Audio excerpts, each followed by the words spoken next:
Hey there, in today's video I'm going to show you how I installed my Garmin Cadence Sensor.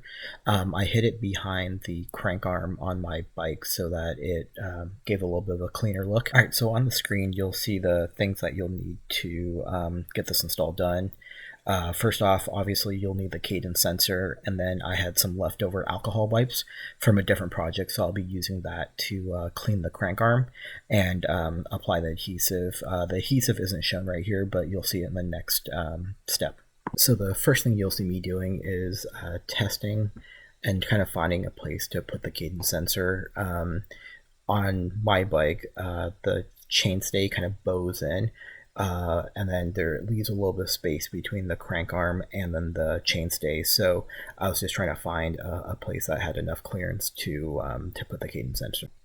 So after determining the best place to install the cadence sensor, the next step is to clean the crank arm so that the adhesive has a good place to stick. So at this stage is wiping down the crank arm where I'll be installing the cadence sensor, and then also wiping down the cadence sensor as well, just so that it's clean and it sticks on. After wiping everything down, I gave it a 30 to 50, 60 seconds time to dry off and let the alcohol evaporate.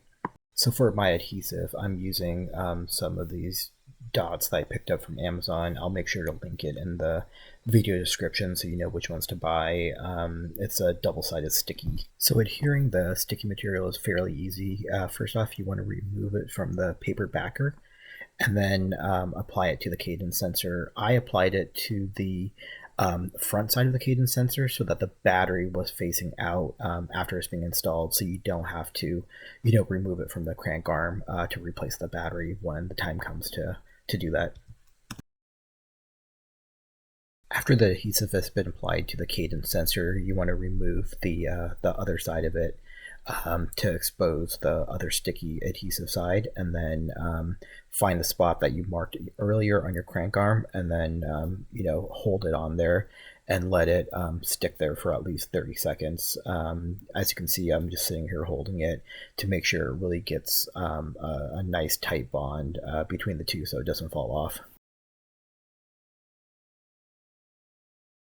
So as you can see, the cadence sensor is stuck to the crank arm, and then as I'm spinning it, there's enough clearance so that the cadence sensor doesn't hit the crank arm. And there you have it. You can see from the side view, the cadence sensor is completely hidden behind the crank arm to give the the bike a cleaner look. If you found this video helpful, hit the like, hit the subscribe button, and check out the rest of my videos.